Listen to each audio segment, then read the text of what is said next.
안녕하세요. 우리의 인생을 리모델링 행보TV 김인만입니다. 패닉바잉이라면서요. 요즘 미쳤어요. 진짜 강남 집값은 강남이 아니고요. 한강벨트 넘어서 이제 서울 전체가 거의 미쳤습니다. 패닉바잉 다시 살아났고요. 고가 아파트 시장이 아닙니다. 더 이상 강 건너 불구경이 아니라 우리 집 앞마당에 지금 불이 왔기 때문에 서울 전체가 난리도 아닌데 여러 가지로 좀 어려운 상황이고요. 이재명 정부가 불을 어떻게 끌지가 관건인데 아무래도 끄기가 쉽지 않다라는 판단을 하니까 시장의 수요자들이 불안한 거 아니겠습니까? 사실 걱정이 굉장히 많습니다. 이런 생각이 드는 거예요. 나 내 생애에는 집을 못 사나? 아파트는 너무 비싸고 그러면 실거주 목적이면 빌라라도 아파트에 비해 상대적으로 저렴하니까 사야 되나? 어떡하지? 그럴 수 있죠. 예. 충분히 그럴 수 있는데 실제로도 최근에 빌라 거래가 좀 늘어났다고 합니다. 3월 서울 주택 매매 건수 중에 비아파트, 아파트가 아닌 비아파트, 우리가 비아파트라고 한다면 뭐 대표적으로 이제 빌라라고 한다면 뭐 단독주택은 사실 우리가 빌라라고 부르지는 않는데 다가구, 다세대, 연립 이런 게 빌라라고 합니다. 다가구, 다세대의 차이는 겉으로 보기에는 거의 똑같습니다. 뭐가 뭔지 모릅니다. 근데 호실이 예를 들어서 뭐 101호, 102호, 103호, 201호, 202호, 203호, 301호, 302호, 303호 이렇게 있다라고 한다면 다가구는 임차인, 세입자가 9명이고요. 주인은 1명입니다. 단독 등기입니다. 그게 다가구요. 그러니까 단독주택입니다. 주인이 1명에 세입자가 9명. 다세대는 9개가 있다면 9개 방의 주인이 다 다릅니다. 그러면 주인이 한 사람이라면 9주택이 되는 거죠. 1호부터 9호까지가 모두 다 다른 집입니다. 이게 다세대입니다. 차이는 있으나 일반적으로 그냥 빌라라고 부릅니다.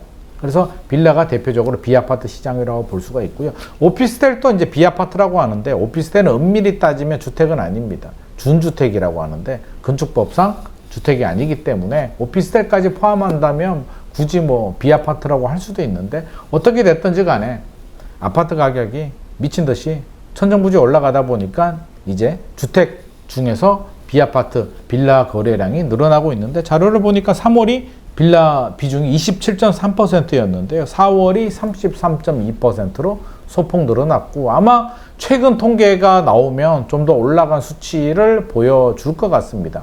물론 과거에 비하면 많이 줄어들긴 했죠. 한때는 이게 굉장히 높았던 적도 있습니다. 거의 2022년에는 한 80%까지 간 적도 있는데 지금은 그렇지는 않고요.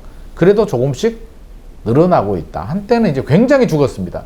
전세 사기 때문에 전세 가격이 폭락했거든요. 2022년에 전세 사기와 금리가 올라가게 되면서 폭락하다 보니까 매매 가격, 전세 가격이 동반 폭락하게 됩니다. 문제가 되잖아요. 지금까지도 그 문제가 이어지고 있는데 드디어 이제 좀 살아나는 기미가 좀 보여주고 있어서 좀 다행이라고는 생각을 합니다만 또 한편에서 보면 씁쓸합니다.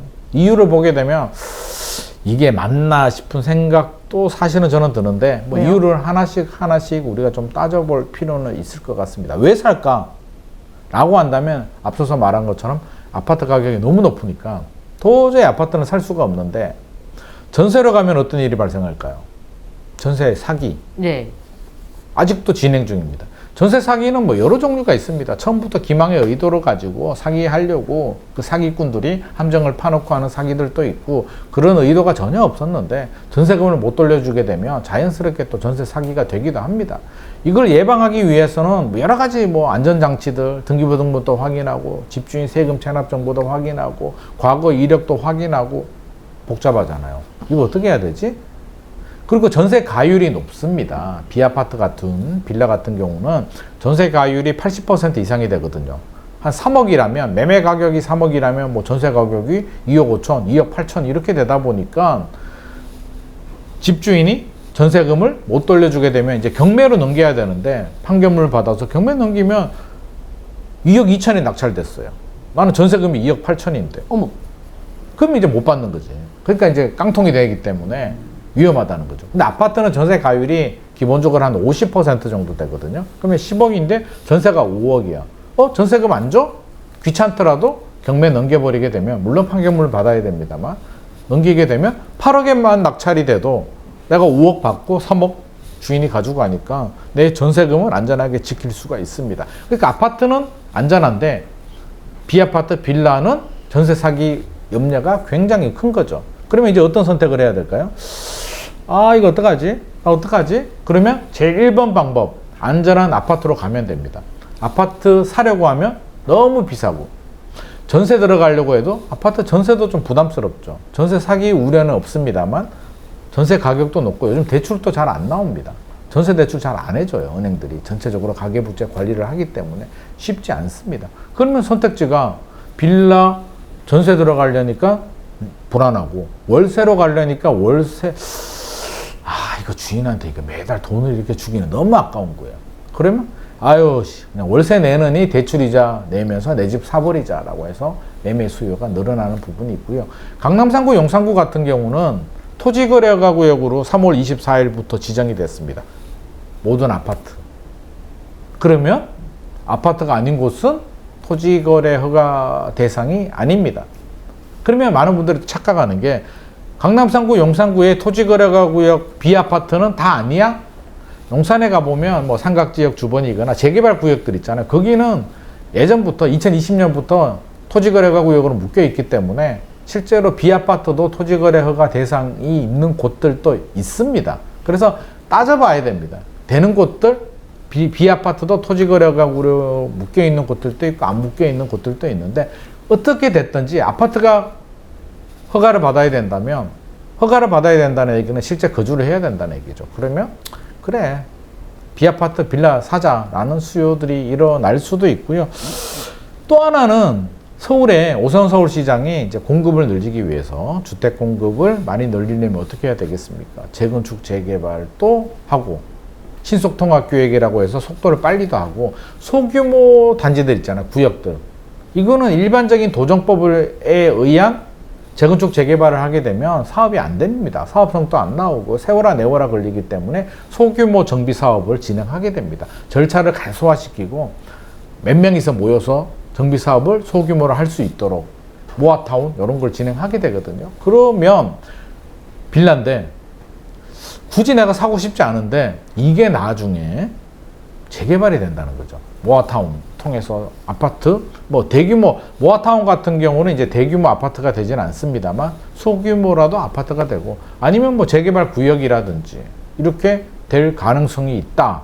아니면 구역 지정이 됐다라고 한다면 빌라를 안 살 이유가 없습니다. 그래서 서울 같은 경우는 일부러 투자 목적으로 모아타운 열풍이 불면서 또 빌라를 많이 또 투자를 하신 분들도 많이 있습니다. 그래서 전체적으로 본다면 아파트 가격이 많이 올라가서 사신 분들도 있고, 전세 사기 때문에 아유 그래 그냥 아파트로 못 갈 바에는 또 전세도 위험하고 월세는 돈 아깝고 대출이자 내고 사자, 거기에 또 재개발을 노리고 장기 투자 들어가신 분들 여러 케이스가 있는데, 결국 모아서 결국 빌라 거래량, 매매 거래량은 늘어나는 추세이고 앞으로도 조금 더 늘어날 것 같습니다.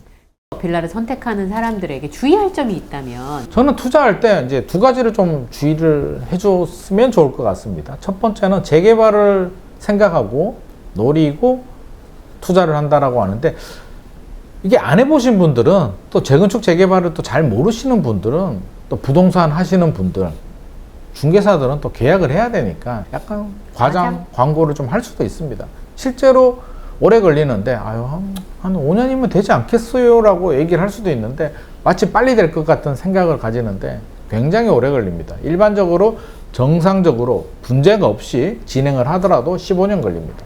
소송이 걸리면 20년이 걸릴 수도 있고요, 무산될 수도 있습니다. 그래서 장기 프로젝트 길게 들어가야 됩니다. 그러면 그 얘기는 뭐예요? 내가 투자금 오래 묶일 수 있다. 15년, 20년이 묶일 수도 있는데, 그게 코인을 살 수도 있고 주식을 살 수도 있고 다른 아파트를 살 수도 있는데, 자금이 장기간 묶인다는 건 상당히 리스크예요.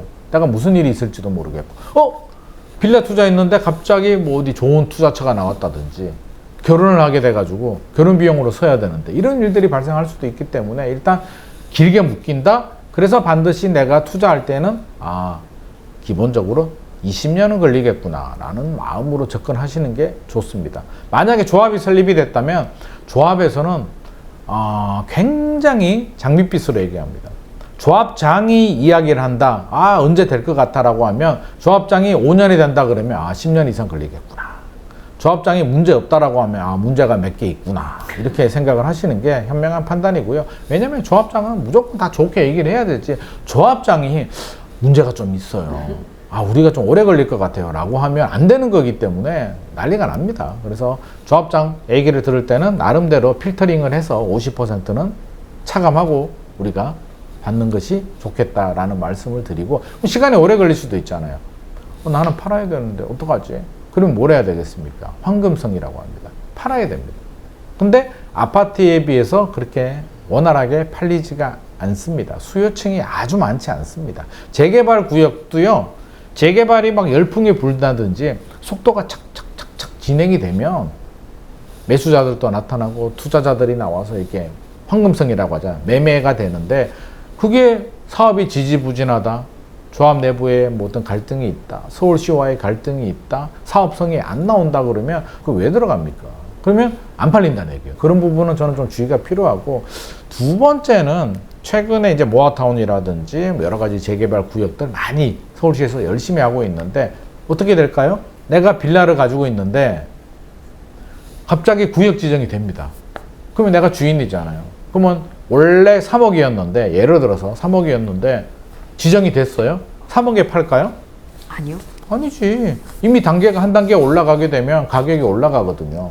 그래서 여러 단계가 있잖아요. 뭐 구역 지정도 하고, 추진위 만들고, 조합 설립하고, 또 건축 심의 받고, 사업 시행 계획인가 받고, 시공사 선정하고, 또 조합원 분양 신청도 받고, 관리 처분 받고, 이주하고, 착공하고 있는데, 이 단계를 하나씩 밟아 올라갈수록 가격이 쭉쭉쭉쭉 올라갑니다. 왜? 리스크가 하나씩 없어지니까. 플랜카드 붙이죠. 플랜카드를 붙일 때마다 가격이 올라가는데, 구역 지정이 됐다는 얘기는 이제 스타트가 될 수 있다는 얘기이기 때문에, 그러면 저는 3억에 안 팔죠. 4억에 팔든지 5억에 팝니다. 왜?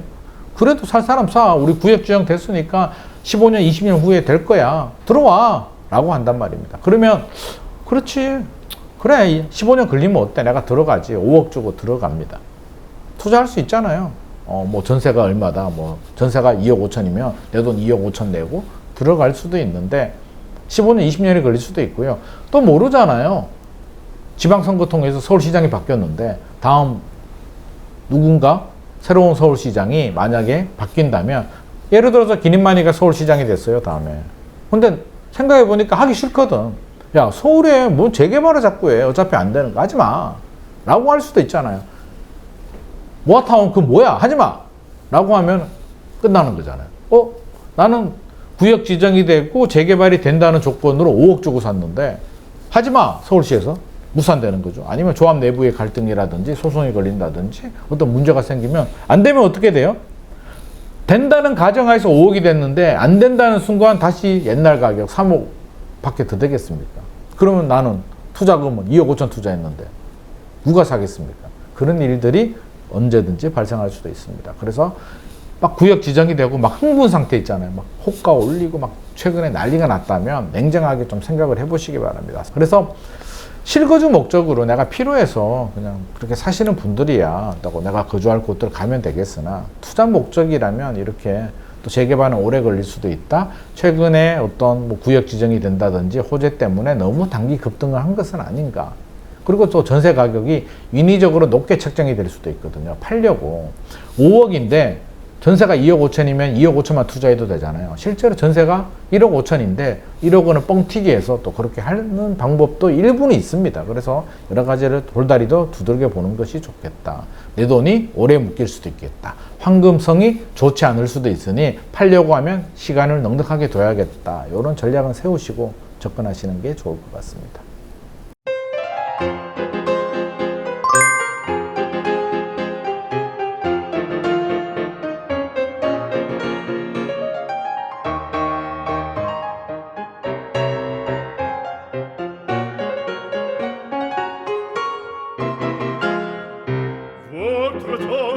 Je peux vous le rendre, Seigneur, Seigneur.